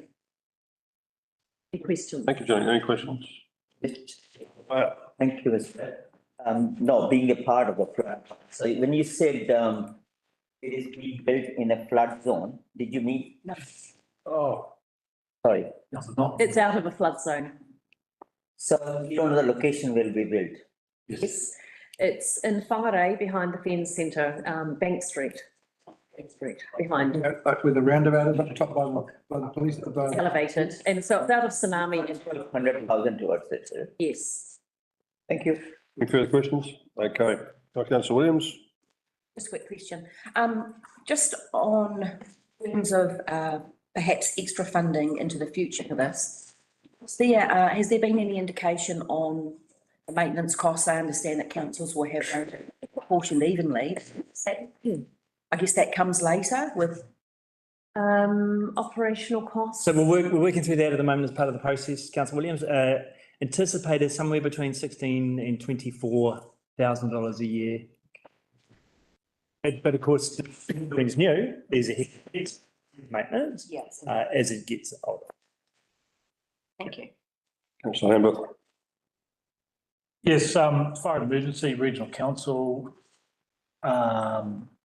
the police, have ambulance come on board yet? St John's? I'm sorry, I don't know. Do you know, Jepson? Not aware. I can't provide an answer for that one. Councillor Vincent. Thank you, Mr. Mayor. I'm just interested to know what the process was in having arrived at that location for the emergency management centre. I see that, okay, if there was an emergency, there wouldn't be traffic, and there's a large car park nearby. There's also some flat land across the road from the rail tracks where helicopters could land. But was it just the fact that, the mine emergency service had some land in the middle of Whangarei, so let's put it there, or? Yes, it was land already owned by Fens and made available to the council for a peppercorn rental. Okay, thank you. Okay, no further questions? Okay, move a statement, which is myself. I went up to Whangarei and Minister Mark Mitchell came in. We had a bit of a ribbon cutting thing up there with all the various councils. And I'd say it's a reasonably good site. Up out of the flood zone, as you say, it's got plenty of space around it. So it'll be a good coordination centre. We get another Gabriel event, which no doubt we'll get sometime in the future. That'll be a good central position for that to be coordinated. I think was a little difficult last time, but despite the fact that I thought they did a really good job, and they operated from NRC, didn't they? Mm-hmm. Yeah. So that's my move of statement. Second the statement, Councillor Lambert. Yes, I was involved with this when I was the chair of the Fens local advisory committee, and getting this underway. It was highlighted. There was an idea of this complex earlier on, and developments in Christchurch with a multi-agency centre is a little bit different. And this is more of a communication centre rather than a full-time multi-agency operational base. But it was highlighted with the Kermadec tsunami threat when the new police station and the regional council and all the staff had to evacuate those premises because it was in the tsunami zone. And everybody was running up Bank Street towards the fire station. And that's what's brought it to a head. Yes, but the main thing is it is not a fully operational base for all the services. It's a communication base on a safe area. So that's, we must remember that. Yes, but besides. Okay, any other elected members wish to speak? Thank you, Mr.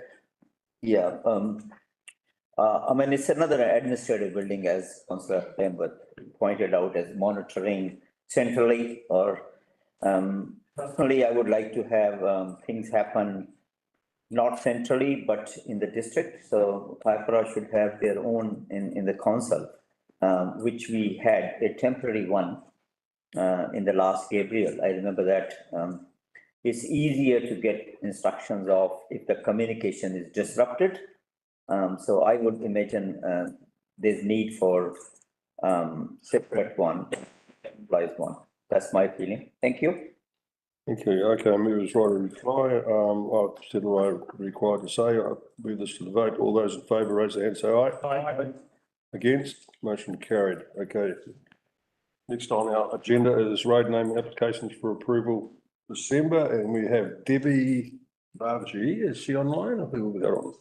Yes. Okay, welcome. Look, I'll get a move it first. I'll move it. Anyone can second? Yeah, Councillor Rachel Williams. Thank you.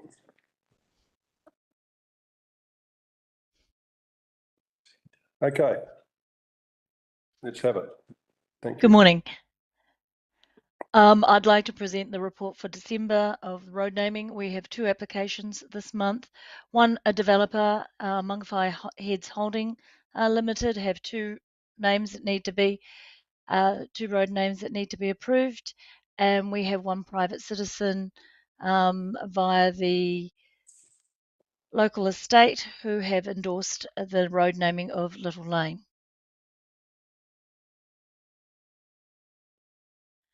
And I'm seeking your approval today for these recommendations to be approved. So we have, in the first development in Mangawhai, we have Panorama Rise and Scenic Way under Mangawhai Heads Holding Limited, and under the Halno Trust is Little Lane. Thank you. Any questions of Debbie? Councillor Vincent, followed by Councillor Naya. Yeah, just one aspect of concern, Panorama Rise.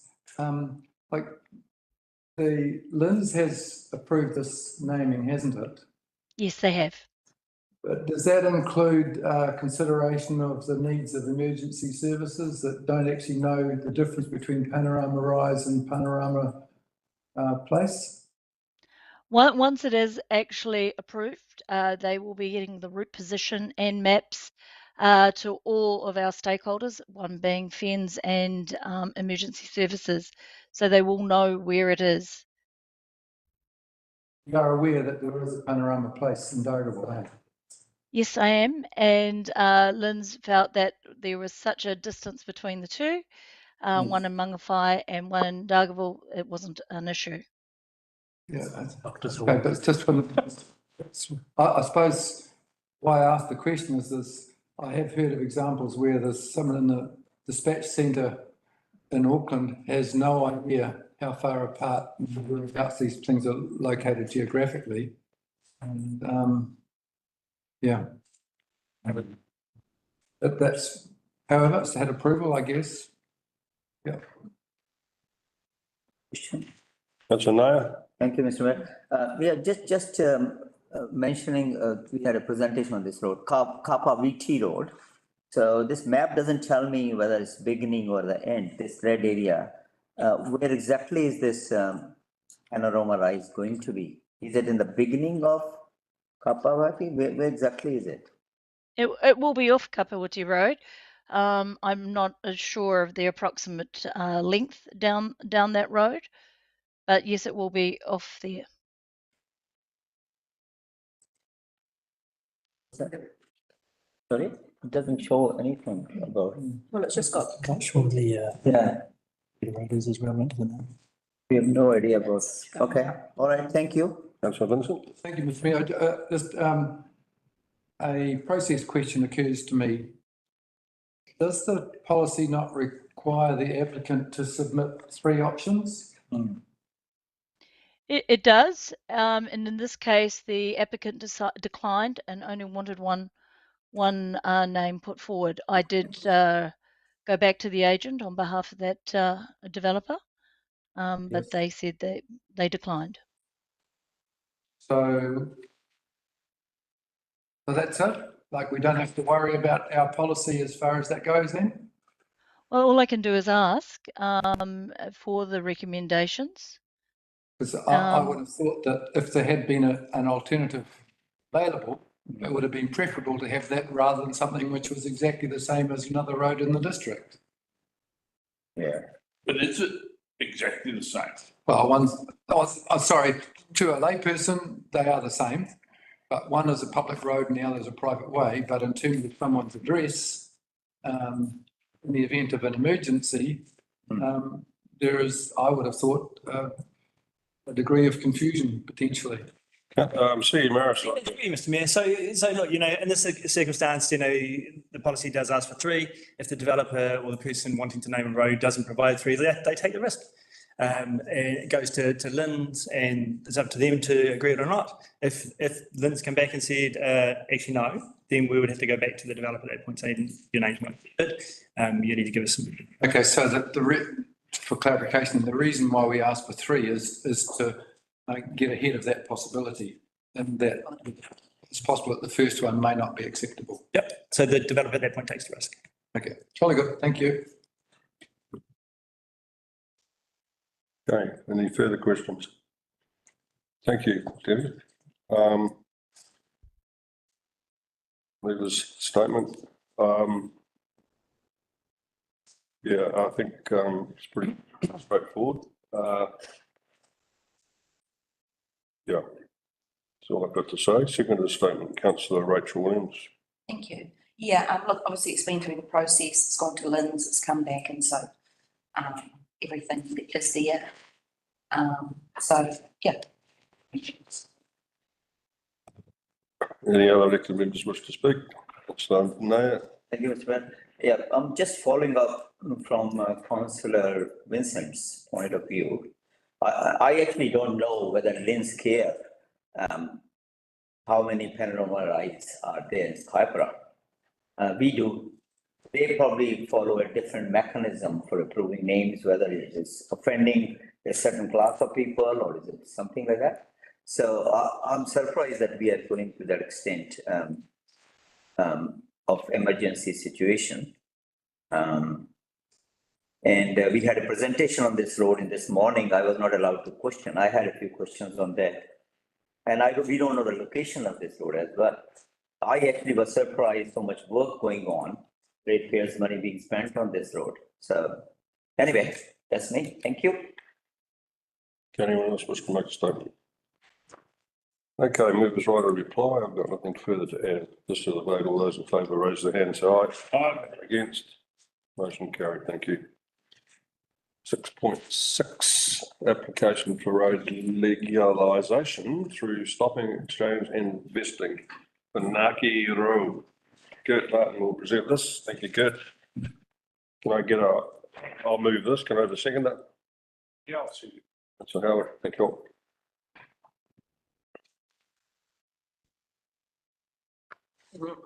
Good evening, Your Worship, councillors.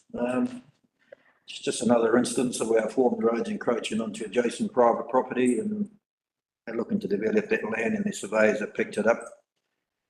So essentially, we're just proposing for council is to do a land swap.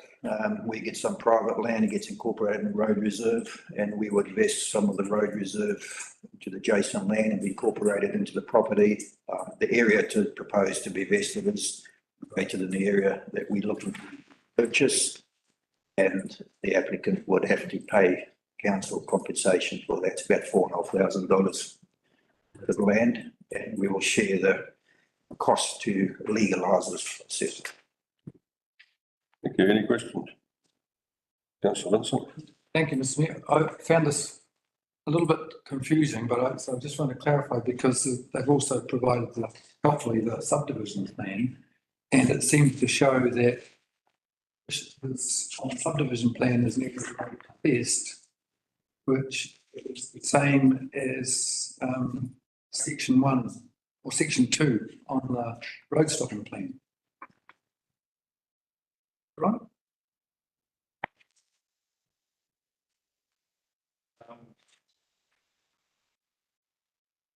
On the subdivision plan, the section to vest is shown as lot 4. Oh, lot 4, yes, right. Yeah, which is different to the, they just call it section 1 and section 2. But it's the same piece of land. So it's just a question of which plan gets deposited first as to what the status of that will be. Yes. Yeah, that's right. Okay, any further questions? Thank you, Kev. I'll move a statement. It's myself. It's pretty straightforward. I've got nothing further to add. Second the statement. And so Howard. Okay, any other elected members wish to make a statement? Okay. Movers right to reply. I've got nothing further to add. All those in favour, please raise their hand and say aye. Aye. Against? Motion carried. Next item on the agenda is item 7.1, Mangawhai Summer Bus, presented to us by Jenny Rooney. Thank you, Jenny. Can I move it? Councillor Howard and a seconder. So, thank you, Jenny. Morning, everyone. I'd just like to present to you the Summer Bus report, and it's just to give you an overview of the Summer Bus program for the 2024-25 period. You'll note in the report that we've increased the days from 32 days to 49 for this period as a result of the feedback that we received from the public last year and the year before. A couple of changes to the report that Downers will now be making the signage for each bus stop, and Juicy Media will be covering the printing and installation and removing decal and signs in the period. There was a question from Councillor Nair in terms of whether we have considered of this type of bus route for Argable area. As at the moment we haven't, staff haven't. However, with the sponsorship policy being in its pilot phase this year, one of the things that we're looking at is being able to work with the West Coast community for next year and look at options for Bailey's Beach particularly, which is also congested. Because the aim of the bus is to alleviate the congestion and traffic issues that we identify. And I understand that there's pretty similar types of things in Bailey's. And also to add to the sponsorship, Mangawhai Focus have come in at the last minute just on Monday and offered to run free advertising for the bus throughout this period as well as part of the sponsorship. We're well on budget. We haven't gone over budget or anything, so we're. So I take it that the report is read, and if you have any questions. Sorry, any questions, Councillor Lambeth? Regional Council, are they funding any of this? No, not this year. Have they been approached about it or not? Or? Yes, they have, and they withdrew any funding. No. Councillor Vincent? Oh, no, I don't have a question. I just want to make a statement when it's time. Oh, you want to make a statement when it comes to the statement time? Councillor Rachel? Thank you, through the chair. Jenny, have we received external funding for this project when it was first started, or? Yes, it was a joint venture. I understand a joint venture originally with NRC. But in the last 2 years, it's been run by council. Okay, yeah. Okay. Okay, thank you, Jenny. I'll move a statement, councillor Howard. Thank you, Mr Mayor, and thank you, Jenny. Well, nice to have a good news story.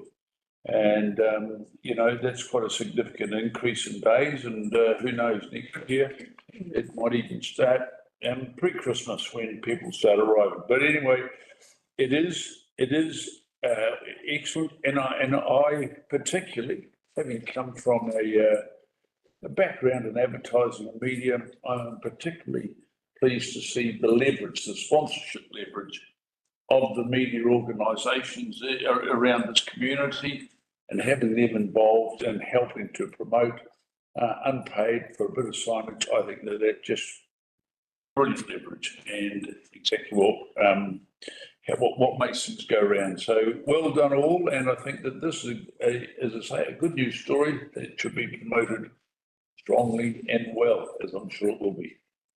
Thank you, councillor Naya. Second the statement. Thank you, Mr Mayor. I think the buses are a good idea for visibility as well as the means of transport. While in saying it is great in a choked town, there are opportunities for these buses to run in the west side, Baileys and Poto, for tourism purposes as well in summer. And at some point, I think we should connect Dagaville, Mangatroto and Mangawhai with the bus, so people can actually avoid cars, and it becomes something. It's not a huge expense by the looks of it here, and it's a feature which can be bolstering tourism as well when we're talking connecting the three museums. So all for it. Thank you. Thank you. Any other elected members wish to speak? Councillor Vincent, followed by Rachel. I was just going to say, I think it's brilliant as far as particularly the cost for the benefit that will be gained out of it. You compare with the option, say, of 4-laning Molesworth Drive. It really meets a need, and it is highly seasonal, and I appreciate the extra days that have been provided as well. It's great. Councillor Rachel Williams. Thank you, through the chair.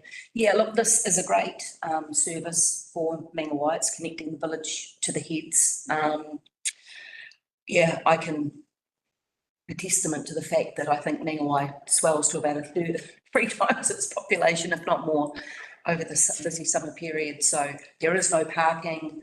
It's really hard to, get around to do things. So this is brilliant. And great to see that it's operating again this season. Okay, look, I thank you, Jenny, for this presentation and the work that's gone into this to enhance that service.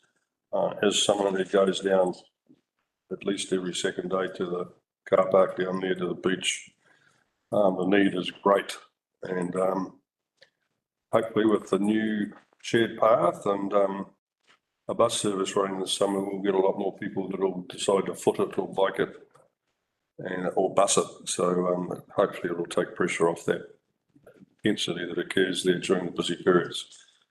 Okay. Leavers right reply, Mrs. Councillor Howard. Thank you, Mr Mayor. Look, I think it's been pretty much said. The great thing about this is that I've noted over the last 2 years, certainly, more visibility and greater awareness of this resource. And, we've had good increases in patronage. So I'm just really looking forward optimistically to seeing an exponential increase in patronage this year and maybe next, just through, not just the more days, but as people become more aware of the need to use this and to stop taking cars to the beach. So well done, everybody. Fantastic. Thank you. All right, let's put it to the vote. All those in favour, raise their hand and say aye. Aye. Against, motion carried. Thank you. Now we go have a mover to go into PEC, so I'll move that. Can I second that? Councillor Naya, all those in favour, raise their hand and say aye. Aye. And motion carried.